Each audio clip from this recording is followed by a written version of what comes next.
Eu saúdo a todos os irmãos com a paz de nosso Senhor e Salvador Jesus Cristo. Nesta oportunidade, eu quero tratar de um assunto que julgo importantíssimo para todo o povo de Deus: a natureza tricótoma do ser humano e a santificação. Abramos, pois, as nossas Bíblias na primeira carta de Paulo aos Tessalonicenses, capítulo 5, e versículo 23. Leiamos a palavra de Deus. E o mesmo Deus de paz vos santifique em tudo, e todo o vosso espírito e alma e corpo sejam plenamente conservados irrepreensíveis para a vinda de nosso Senhor Jesus Cristo. Palavra do Senhor, por intermédio do apóstolo Paulo. De vez em quando alguém me pergunta: Pastor, o senhor é tricótomo ou dicótomo? E com base nas Sagradas Escrituras, respondo-lhe: eu acredito piamente que o nosso corpo ou o nosso ser é formado por uma substância material e duas imateriais. A material, o próprio corpo, e as imateriais, a alma e o espírito.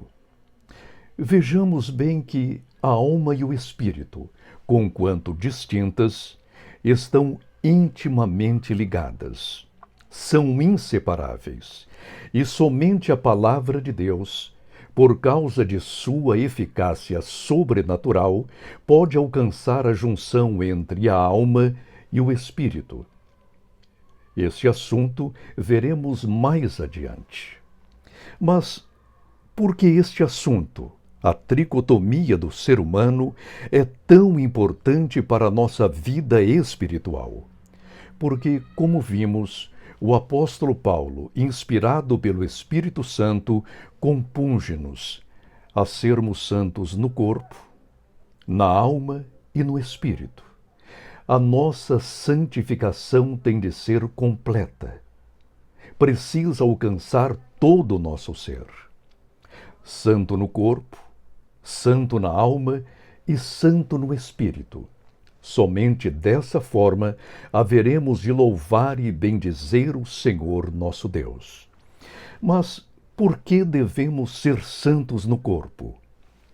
Em primeiro lugar, porque o nosso corpo foi formado por Deus. Leiamos agora Gênesis capítulo 2 e versículo 7. E formou o Senhor Deus o homem do pó da terra, e soprou em suas narinas o fôlego da vida, e o homem foi feito alma vivente. Embora este corpo seja meu, não é propriamente meu. Pertence ao Senhor, porquanto foi formado por Ele. E por esse motivo, eu devo consagrá-lo totalmente para que todos vejam em mim, em meu corpo, a imagem e semelhança do meu Criador. Sou obrigado, biblicamente, a ter uma vida santa e irrepreensível. O Senhor cuidou da minha criação, da minha existência. Até mesmo neste momento, os seres humanos que estão sendo gestados no ventre materno são acompanhados pelo Todo-Poderoso, que, de uma forma amorosa, acompanha-lhes o desenvolvimento. Leiamos, pois, o Salmo de número 139, do versículo 14 ao 16. Eu te louvarei porque de um modo assombroso e tão maravilhoso fui feito. Maravilhosas são as tuas obras, e a minha alma o sabe muito bem. Os meus ossos não te foram encobertos, quando no oculto foi feito, e entretecido nas profundezas da terra. Os teus olhos viram o meu corpo ainda informe, e no teu livro todas estas coisas foram escritas, as quais, em continuação, foram formadas quando nem ainda uma delas havia. nós estávamos no ventre materno. Ainda não tínhamos consciência de nossa existência, mas já éramos um ser humano completo. Ali, em nosso pequenino corpo, já estava a alma, o espírito, enfim, já éramos um ser humano completo. E o Senhor, dia a dia, acompanhava o nosso desenvolvimento, de embrião a feto, e de feto, alguém preparado para nascer, para ser dado à luz. E o Senhor, conforme o salmista, ia registrando tudo de maneira minuciosa em seu livro.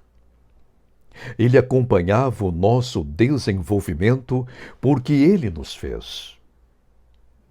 Dele somos, pertencemos-lhe. Não somos de nós mesmos. É por isso que precisamos tomar muito cuidado com o nosso corpo. Neste momento, faremos uma pausa para lembrar de um assunto gravíssimo. Como podemos ver, o corpo humano, no ventre materno, é acompanhado pelo Todo-Poderoso, pelo Criador e mantenedor de todas as coisas. Portanto, querida irmã, o aborto é pecado. Constitui uma grave violação das leis divinas. Disse ele: não matarás, porque somente Ele pode dar e tirar a vida. Ele é o Todo-Poderoso. A sua soberania é simplesmente inquestionável. E Ele, amorosamente, acompanha-nos o desenvolvimento. Tanto o seu corpo, mamãe, quanto o corpo do filho que você carrega no ventre, pertencem ao Senhor. E Ele acompanha o desenvolvimento do seu bebê, do seu querido bebê, desde a concepção até quando ele for dado à luz. Por esse motivo, o nosso corpo deve ser santificado e separado para a glória e o serviço divinos. O nosso corpo, apesar da queda e apesar da degeneração adâmica, é ainda o templo do Espírito Santo, conforme escreve Paulo aos Coríntios, 1 Coríntios capítulo 6 e versículo 19. Ou não sabeis que o vosso corpo é o templo do Espírito Santo, que habita em vós, proveniente de Deus, e que não sois de vós mesmos? É uma pergunta. A queda não invalidou o nosso corpo como santuário de Deus, como templo do Espírito Santo. Quando aceitamos o Senhor Jesus Cristo como nosso único e suficiente Salvador, nascemos de novo. Somos regenerados. Nascemos do alto e nascemos do Espírito. Não somente a nossa alma, não somente o mais íntimo do nosso ser, o Espírito, é regenerado ou são regenerados, como também o nosso corpo. Passamos a ser uma nova criatura em Cristo Jesus. E o apóstolo Paulo pergunta também: se eu sou o templo do Espírito Santo, como posso dar o meu corpo ou os meus membros à prostituição, ao pecado, à impureza, à profanação? Não o farei. É necessário que nós, servos do Senhor, e principalmente os ministros da palavra, preguemos e apregoemos com mais autoridade e energia a doutrina da santificação, para que tenhamos um rebanho realmente santo, temente a Deus e que reflita toda a sua glória.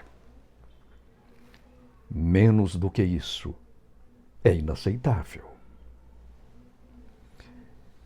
O nosso corpo é importante para Deus, não somente quando estamos vivos, mas também quando mortos. Vejamos aqui Judas, versículo 9. Mas o arcanjo Miguel, quando contendia com o diabo e disputava a respeito do corpo de Moisés, não ousou pronunciar juízo de maldição contra ele, mas disse: o Senhor te repreenda. Verifique que Moisés já estava morto. Sim, o grande profeta, o legislador dos hebreus. O homem que falava face a face com o Senhor, como hoje conversamos com um amigo. A sua intimidade com o Todo-Poderoso era simplesmente singular, conforme lemos nos últimos versículos do Deuteronômio. Ali estava o santo profeta, e, depois de seu passamento, jamais se levantaria um profeta com tanta autoridade e intimidade com o Senhor em Israel. Moisés, o legislador dos hebreus, aquele que libertou os filhos de Israel do cativeiro egípcio, era único. E o Senhor estimava-o não somente em vida, mas agora depois de morto. Moisés, ou o corpo de Moisés, lá estava, sem vida, e o Senhor ordena ao seu mensageiro de maior patente que descesse e o sepultasse. Mas, no cumprimento dessa ordem, Satanás se lhe interpôs. Começou a batalhar com o arcanjo Miguel, com o mensageiro do Senhor, a respeito do corpo de Moisés, porque era a intenção do maligno idolatrá-lo, torná-lo num ícone ou num tótem, para que Israel se desviasse do Senhor, tendo como motivo o corpo de Moisés. E o Senhor preserva-o, sepulta-o, esconde-o, até o momento da ressurreição, até que as trombetas estrujam e os santos mortos ressuscitem e vão ao encontro de nosso Senhor. Você já reparou, querido irmão, como somos importantes para o Senhor? O nosso corpo, apesar da queda, não obstante a queda, é o templo do Espírito Santo e, como tal, devemos mantê-lo. Santifiquemo-lo. Não nos demos à prostituição, aos exageros, aos vícios, às profanações que há por aí. Guardemo-lo bem. É o templo do Espírito Santo. Não podemos entristecer o Espírito Santo em nosso ser. Não, não e não. O seu corpo é o templo do Espírito Santo. Devemos também tomar muito cuidado com a nossa alma, porque, feita por Deus, pertence a Deus. Em Ezequiel capítulo 18 e versículo 4, lemos: Eis que todas as almas são minhas, como é a alma do Pai, assim também a alma do Filho é minha. A alma que pecar, essa morrerá. Devemos observar bem o lugar da alma em nosso ser. Ela fica entre o nosso espírito e o nosso corpo. Fica entre o corpo, a substância material, e o espírito, a substância imaterial. E é justamente a alma a responsável pelas nossas ações. Por isso que o Senhor diz por intermédio de Ezequiel: a alma que pecar, essa morrerá. E a alma entra em contato com o mundo exterior através de nossos órgãos sensoriais. através da visão, e vemos, através da audição, e ouvimos, através do tato, e sentimos, e através do olfato, cheiramos. Por intermédio dessas janelas ou aberturas, a alma vai se abastecendo de conhecimentos, fatos, noções, ciências, e nem sempre de sabedoria. É por isso que João, ao escrever a sua primeira epístola, é enfático. Exorta-nos ele a não nos darmos à concupiscência dos olhos, nem à concupiscência da carne, nem à soberba da vida. Porque a alma, abastecida de coisas ruins, nocivas e deletérias, pode contaminar não somente o nosso espírito, mas também a nossa carne. Ela adoenta o espírito e enferma a carne. Por esse motivo devemos tomar muito cuidado com ela. E Salomão é bastante claro, diz ele que, acima de todas as coisas que devemos guardar e guarnecer, está o nosso coração ou a alma. Com a nossa alma, devemos e temos de tomar todo o cuidado possível. Vejam os irmãos, ela está na fronteira entre o espírito e a carne, e abastecida de coisas ruins, adoenta o espírito e enferma a carne.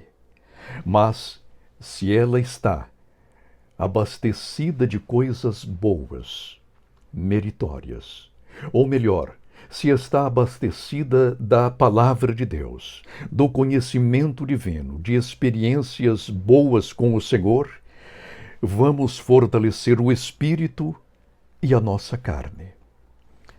Por intermédio do espírito, nós entramos em contato com Deus, conforme daqui a pouco veremos. A nossa alma tem de ser santa. Precisa ser santa. Deve ser santa. Encaminhemo-la, pois, à santidade de acordo com a palavra de Deus. Daqui a pouco veremos como poderemos fazê-lo. E quanto ao nosso espírito? Também ele foi criado por Deus, segundo lemos aqui em Zacarias capítulo 12 e versículo 1. Peso da palavra do Senhor sobre Israel. Fala o Senhor, o que estende o céu, e que funda a terra, e que forma o espírito do homem dentro dele. O nosso espírito também foi criado por Deus. E foi criado no exato instante de nossa concepção, no momento em que a semente paterna fecundou a materna. Naquele exato instante, o Senhor criava o nosso espírito juntamente com a alma, fazendo com que eles, em nosso corpo, formassem um novo ser, nós mesmos. Através da alma, conscientizamo-nos de nosso ser, de nosso lugar no universo, de nossa personalidade. E através do Espírito é que vamos entrando em contato com Deus. O meu espírito anseia pelas coisas divinas. Tem sede de Deus, fome de Deus. O meu espírito suspira pelo Deus da minha salvação. A minha alma fica naquela posição intermédia. Por esse motivo, devemos tomar todo cuidado para que a nossa alma, abastecida de coisas ruins através de nossos órgãos sensoriais, não nos levem à destruição e não leve também ao murchamento de nosso espírito. Devemos fazer com que o nosso espírito sobressaia-se, robusteça-se, torne-se forte. E mostraremos por quê. Através do nosso espírito, entramos em contato com Deus. É por isso que diz o apóstolo Paulo que, quando falamos línguas estranhas, o nosso espírito ora, clama e eleva suas preces até o trono do Todo-Poderoso. O falar em línguas estranhas é benéfico para nós. É saudável para a nossa vida espiritual. E quantas vezes não deixamos de lado as línguas estranhas, este dom tão maravilhoso, e não exercitamos mais? É necessário voltarmos a falar línguas estranhas para o fortalecimento de nosso espírito. Atentemos agora para este detalhe muito importante. Alma e espírito, embora distintos, estão ligados um ao outro indivisivelmente. Só a palavra de Deus é capaz de alcançar-lhes a divisão. Leiamos aqui Hebreus capítulo 4 e versículo 12. Porque a palavra de Deus é viva e eficaz, e mais penetrante do que espada alguma de dois gumes, e penetra até a divisão da alma e do espírito, e das juntas e medulas, e é apta para discernir os pensamentos e intenções do coração. A palavra de Deus, conforme já dissemos, repetindo, a palavra de Deus, conforme já dissemos, em virtude de sua eficácia sobrenatural, somente ela pode chegar à junção ou à união íntima entre a nossa alma e o nosso espírito. A alma e o espírito são distintos, mas acham-se intimamente ligados. Podemos dizer que são inseparáveis. E somente a palavra de Deus pode chegar a essa junção. E por que a palavra de Deus o faz? Por que chega ela a essa junção? Para curar-nos completamente das infecções do pecado. Quando lemos a palavra, quando a ouvimos, quando a praticamos, a palavra de Deus, nesse íntimo, mais íntimo de nós mesmos, começa a operar de maneira maravilhosa. E cura-nos, restaura-nos, desde o nosso mais íntimo eu até o nosso exterior. É por essa razão, queridos irmãos em Cristo, que não podemos deixar de ler a Bíblia uma única vez. Agora, atentemos que a palavra de Deus não somente opera na junção entre a alma e o espírito, mas entre a alma e a nossa carne. Atentemos a esta palavra. E das juntas e medulas, ou seja, a palavra de Deus, quando lida, quando meditada, quando exercitada, quando diariamente praticada, cura também o nosso corpo. Disse o salmista certa vez que, ao não confessar os seus pecados, sentiu-se doente e enfermo. Fora-se todo o seu humor e alegria e contentamento e júbilo. Estava ele como que numa terra sem vida, em pleno deserto. Mas, ao confessar o seu pecado, ao declarar a sua iniquidade, e ao abrir-se diante de Deus, o Todo-Poderoso, eis que se lhe volta a alegria, o regozijo, o júbilo, e ele volta a sorrir novamente. Se há algum pecado escondido em nossa vida, confessemo-lo. Não o deixemos escondido, porque diz a palavra, a alma que pecar, essa morrerá. E ainda, e é apta para discernir os pensamentos e intenções do coração. Quantas vezes em nossas orações não confessamos as nossas faltas, pecados e iniquidades, mas esquecemos em algum lugar de nossa alma ou de nosso espírito um pecado que já não é somente histórico, é crônico. Acostumamo-nos com ele. É como se fora o nosso animalzinho de estimação. Mas a palavra de Deus faz com que o reconheçamos. E reconhecendo-o, confessamo-lo diante de Deus. O salmista disse: Senhor, livra-me daqueles pecados dos quais desconheço a existência. Livra-me de todas as iniquidades, mas quero livrar-me também daquelas que desconheço a sua existência e a sua ação em meu ser. E somente a palavra de Deus, trabalhando entre o nosso corpo e a nossa alma, e entre a nossa alma e o nosso espírito, pode limpar-nos de todo pecado, através do sangue de nosso Senhor e Salvador Jesus Cristo. Nesse ensejo, eu devo dizer que, quando de nosso falecimento, a alma, juntamente com o espírito, por serem inseparáveis, são recolhidos por Deus às mansões celestes. E ali ficaremos até a ressurreição de nosso corpo, quando do arrebatamento da igreja. Quanto aos ímpios,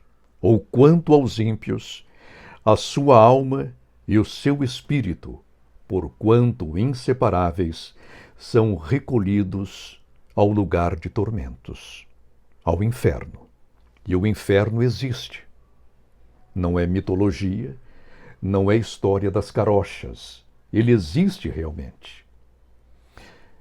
E lá, a alma dos ímpios ficará até o juízo final, até a última ressurreição, quando todos os que não tiverem aceitado o Senhor Jesus Cristo serão chamados à responsabilidade. Uma pergunta muito importante: de que maneira alcançaremos, com a graça de Deus e somente com a graça de Deus, a santificação eficaz? Em primeiro lugar, lendo diariamente a Bíblia Sagrada. No Salmo 119, versículo 97, lemos: Ó, quanto amo a tua lei! É a minha meditação em todo o dia. Você, querido irmão, tem lido a palavra de Deus todos os dias, cotidianamente, de forma disciplinada e persistente? Leia pelo menos 3 capítulos da Bíblia todos os dias. Temos aqui, querido irmão, não um simples livro. Aqui está o livro dos livros, a palavra de Deus. Sim, é a palavra inspirada e inerrante e infalível e completa e eterna. É a palavra de Deus. Leia todos os dias. Quanto mais você a ler, mais a sua alma e o seu espírito reviverão diante do Senhor. Haverá saúde para o seu espírito, para a sua alma e para o seu corpo. O seu corpo é o templo do Espírito Santo. Em segundo lugar, oremos.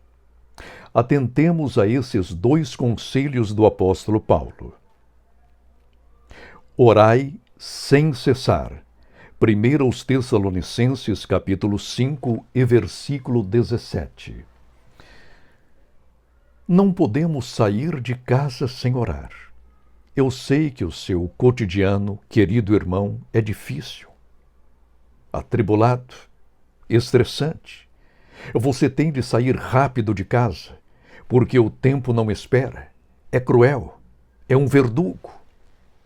Mas Que tal levantar-se 10 ou 15 minutos antes para orar, falar com o Senhor, pedir-lhe a proteção, rogar-lhe pela presença em seu dia a dia, para que você seja vitorioso. Orai sem cessar. Além desses 10 ou 15 ou 20 ou 30 minutos, ou quem sabe 1 hora, não deixe de orar sempre. Que a sua vida seja uma oração contínua. Em todos os momentos difíceis, vigiando sempre, atentando a todas as coisas sempre, ore: Senhor, eu preciso de Ti. Não me deixe sozinho. Senhor, o que devo eu fazer agora? Então, observemos aqui o conselho do mesmo apóstolo em Efésios capítulo 6, do versículo 18 ao 20. Diz a palavra: orando em todo o tempo com toda oração e súplica no Espírito, e vigiando nisto com toda a perseverança e súplica por todos os santos, e por mim, para que me seja dada, no abrir da minha boca, a palavra com confiança, para fazer notório o mistério do Evangelho, pelo qual sou embaixador em cadeias, para que possa falar dele livremente, como me convém falar. É a oração constante, como peregrinos do Senhor Jesus neste mundo, andando em direção à cidade celestial.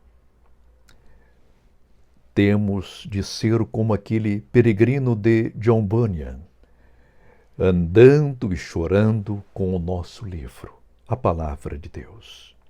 Andando e chorando com a nossa Bíblia, a Palavra de Deus. Andando e chorando, rogando por todos os santos. E assim, atravessaremos o Jordão para entrar na Cidade Santa. E, finalmente, tomemos cuidado com os nossos pensamentos, porque eles podem contaminar a alma, e a alma já contaminada contaminará o espírito, e o espírito contaminado adoece e pode morrer, e algumas vezes morre. Ou seja, assim como nascemos de dentro para fora, começamos também a morrer de dentro para fora. Então, atentemos seriamente a esta recomendação de Paulo em Filipenses capítulo 4, do versículo 6 ao 10. Não estejais inquietos por coisa alguma. Antes as vossas petições sejam em tudo conhecidas diante de Deus pela oração e súplica, com ação de graças. E a paz de Deus, que excede todo entendimento, guardará os vossos corações e os vossos sentimentos em Cristo Jesus. Quanto ao mais, irmãos, tudo que é verdadeiro, tudo que é honesto, tudo que é justo, tudo que é puro, tudo que é amável, tudo que é de boa fama, se há alguma virtude, e se há algum louvor, nisso pensai. O que também aprendestes e recebestes e ouvistes e vistes em mim, isso fazei. E o Deus de paz será convosco. Cuidemos, pois, de nossa mente. Que nenhum pensamento ruim, ou mau, ou profano nos invada. Um pensamento ruim: Senhor, como será o meu amanhã? E esquecemo-nos de que o Senhor Jesus Cristo, nosso Salvador, é o mesmo ontem, hoje e para sempre. Não se preocupe. O seu amanhã já está assegurado em Cristo Jesus. Agora, guarde-se. Nada de pensamento ruim, pecaminoso, mau, incrédulo, porque a incredulidade mata. É pecado também. Mantenha a sua mente arejada com bons pensamentos, e eles só podem ser obtidos através da leitura persistente e disciplinada deste livro, que é a Palavra de Deus. Leia a Bíblia e cante também os belíssimos hinos de nossa querida e amada harpa cristã. Então você percebeu por que a doutrina tricotoma do ser humano é tão importante, tricótoma, é tão importante? Nós somos compostos por uma parte material, o corpo, que tem de ser santo, e por duas partes imateriais, a alma e o espírito. Embora distintos, estão intimamente ligados, formando o nosso eu, fazendo com que nós nos sintamos nós mesmos e descobrimos o nosso lugar, tanto diante dos homens como diante de Deus. Não podem ser separados, mas podem e têm de ser santos. É uma doutrina que não serve apenas para uma especulação filosófica nem teológica. É uma doutrina prática, devocional, que leva-nos a ser mais santos diante de Deus. A todos, a paz de nosso Senhor e Salvador Jesus Cristo. Amém.